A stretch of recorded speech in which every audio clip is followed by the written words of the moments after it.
he'll pay a continuing high price over the long run. And a pound of Ukrainian people, proud, proud people, pound for pound, ready to fight with every inch of energy they have. Because you can't build a wall high enough to keep out a vaccine. The vaccine can stop the spread of these diseases. We stand with you. We stand with you. Putin may circle Kyiv with tanks, but he'll never gain the hearts and souls of the Iranian people. Moscow Stock Exchange is closed for a simple reason. I get asked, well, why is it closed? Because for the last 2 weeks, because the moment it opens, it will be disbanded. You hear me? It will blow up.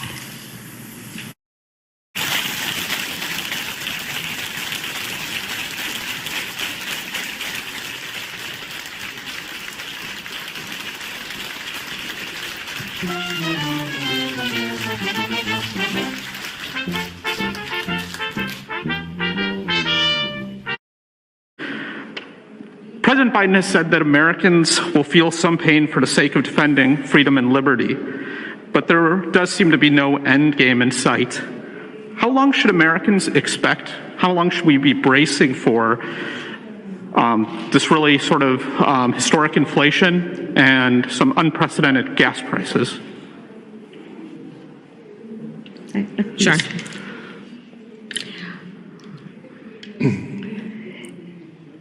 In terms of the discussions that the President, Johannes, and I had, they ranged in subject, including the issue of the Black Sea, and I'll let him explain in more detail as he would like. But we are, again, fully aware and apprised, because we are in constant communication with the President, with his administration here, about the concerns that they have about the entire region and, frankly, the vulnerability. All you have to do is look at the map. We are here, and I am here in Poland today, as part of an enduring, long-standing friendship and commitment between the United States and Poland based on shared values and priorities. I am here, standing here on the northern flank, on the eastern flank, talking about what we have in terms of the eastern flank and our NATO allies, and what is at stake at this very moment. So I will say what I know we all say, and I will say over and over again. The United States stands firmly with the Ukrainian people in defense of the NATO alliance. To ask you about some reporting that my colleague here in Poland noticed. He recently spoke with the mayor of the largest border town, who told him that the refugee system is essentially not set up for this, that it will collapse.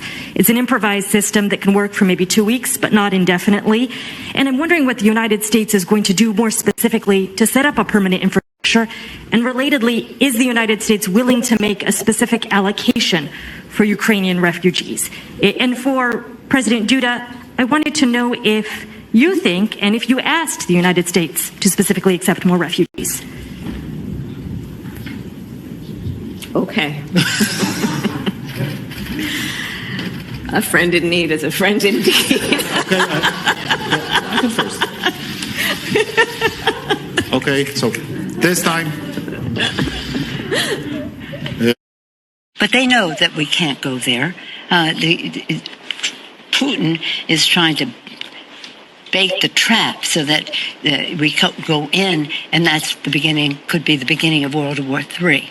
Putin totally irresponsible, using weapons that are not allowed under the Geneva Convention. Putin, who threatens use of chemical weapons, nuclear, and the rest. So they know that we can't, but it's the ask. Now, he was this morning more. If we can't have a no-fly zone, let us have our own, and we need the airplanes to come in. This morning he was less on the ask for the policy, more on let us do it, help us get the planes. But also there is a school of thought that thinks the anti-aircraft missiles and the rest are a very important way. Myself, when I see those tanks, that 40 miles of tanks, I'd like to take out those tanks. I mean, I think that them having more planes might be useful, but that I'm not a military strategist.